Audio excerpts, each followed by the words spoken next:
of our math, helps analyze a lot of the statistics that we use in analyzing what's going on BattleNet. I don't know if these guys need an introduction, but I'll do it anyway. I got David Kim, just a great player and wonderful designer who does a lot of the heavy lifting on the Balance team alongside his partner in crime, Matt Cooper. Also just a great player and a great designer. And this is the group that does most of the work. And we obviously get a lot of feedback from other folks, but this is the group that does most of the work when we talk about multiplayer in StarCraft 2. So we're going to make a presentation for you guys that sort of describes some of the processes that we go through and gives you a little bit of insight into the stuff that we're looking at right now and maybe some of the things we have planned for some of our future patches. Is there anybody out there that has any questions at all about StarCraft 2 multiplayer? Anybody? Just a few people? All right. So get your questions ready because we'll hopefully have a lot of time for you guys to ask us whatever you want about what we've done or what we're going to do down the road. All right. So I'm going to talk a little bit about how we balance the game. So we have a lot of different tools that we use to balance this game. We have community feedback, we have pro feedback, we have our own play experience, we have a lot of stats that we gather. But the important thing to know about these tools is that they all fundamentally fail us at some critical point. Every one of these tools at some point we thought was the promised land. We had finally found the tool that would save us, that would be the perfect answer to everything we need, and then we found out it kind of sucked. So the only trick that we've got is we have to use all of these tools together. We want multiple tools to agree about what the direction is, what we should do, and only if these tools sort of fight together as a team do we have any real hope of finding the right answer, but what we want to do in the balance of the game. So I'm going to talk to you guys today about our first tool, and this is kind of our first line of defense, and it's you guys, it's our community.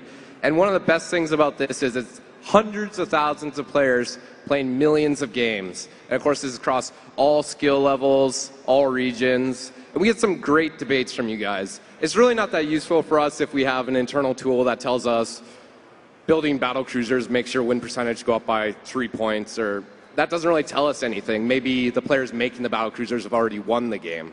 But when we get these great debates, we can see in what situation a battle cruiser might be overpowered, against what race, how players are using it. And of course, like any good debate, you get the opposite. People arguing it's not overpowered. Here's how to beat it. And of course, like any of our tools, there's some problems. One of the biggest problems with player feedback is the loudest voice tends to win. It's not necessarily about who's right or who's wrong, and not everyone chooses to post on forums. And of course, we get a snowball effect where one player comes along, makes a thread, and a bunch of people jump on that. And by the time someone who disagrees with this or has good debate to bring to the subject, there's 20 posts in a row about how he's wrong, and he doesn't really want to get in an argument with 20 players. But you guys are great at. You're one of our best tools for finding bugs and a lot of stuff that's blatantly wrong that we can't necessarily find in our internal play testing because we don't have enough time. You guys find almost immediately, and it helps make this the best play experience we can for you guys.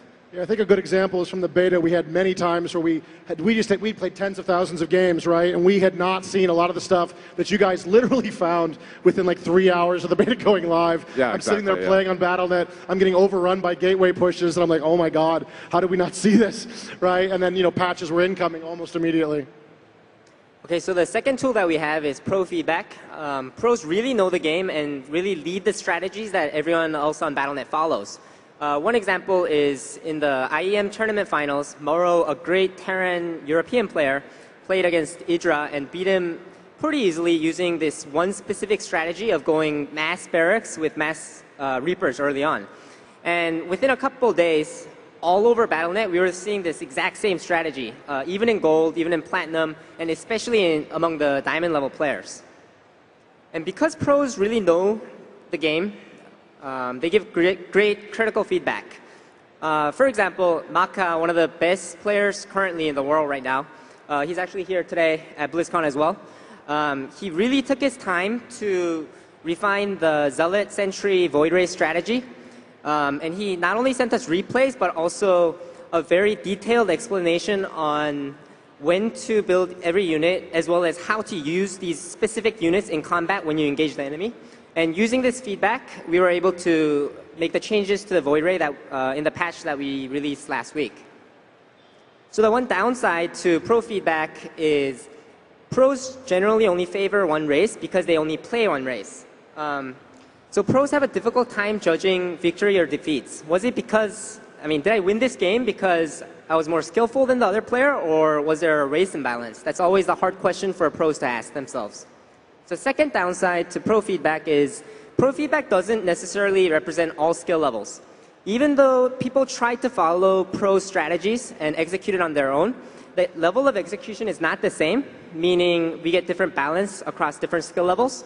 And even though our focus in balancing our game is for the competitive level, we do want the game to be fair and balanced across all levels as well. So one of our other great tools, of course, is tournaments. We're getting a ton of these here at Blizzcon. If you guys haven't checked out the RTS stage, you really should. They're so awesome. We got our homage there to Fruit Dealer, the winner of the first season of the GSL. Absolutely, give it up for Fruit. So the advantage of tournament games, of course, these are great games with great players playing them. And this is the ultimate test of our balance. If there is a tiny crack in our game balance, these guys are going to drive a truck right through it, right? Everything is on the line for these guys. They've got tens of thousands of dollars on the line, their career, their pride, everything, and they've been practicing 8 to 12 hours a day for months on end. So if there's any problems, we're going to see it. We don't tend to look too much at tournament results. And that's because the skill between all these players is not necessarily even. There's no perfect matchmaking in tournaments, right? Sometimes one player just practiced a little bit harder. So I know there was a lot of concern in the community when Fruit Dealer actually won those matches because there was a feeling that Zerg needed a buff. And we actually kind of agreed with that at the time. And then Fruit Dealer went ahead and won, and we were seeing a lot of posts like, oh my God, now they're not going to do anything because they have proof that Zerg is okay. That wasn't proof, right?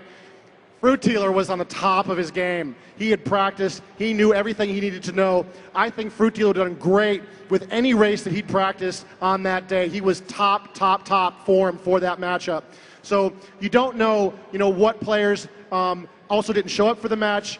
You don't know what players were sick that day. You don't know what players maybe got unlucky in an early round and got eliminated by a matchup they weren't quite as comfortable with. There's lots of variables in tournaments. So we do look at the games, and that's a very powerful tool. But the exact results would only concern us if we saw something like, oh my God, it's just all Terran all the time. No one's even choosing the other races. And of course, another tool we use is we play our game. We play our game a lot. And everyone who works on balance is a diamond random player, so we get to see all the matchups and all the maps. So if there's a 6-pool flavor of the week or something you guys are seeing in your games, we're probably seeing that same strategy in our games, and this is great for us. And of course, we have tons of people across Blizzard giving us feedback at all different skill levels, diamond players, bronze players, and we do focus for the esports level for the best play.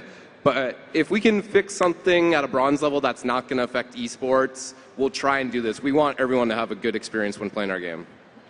But again, this is a very small sample size.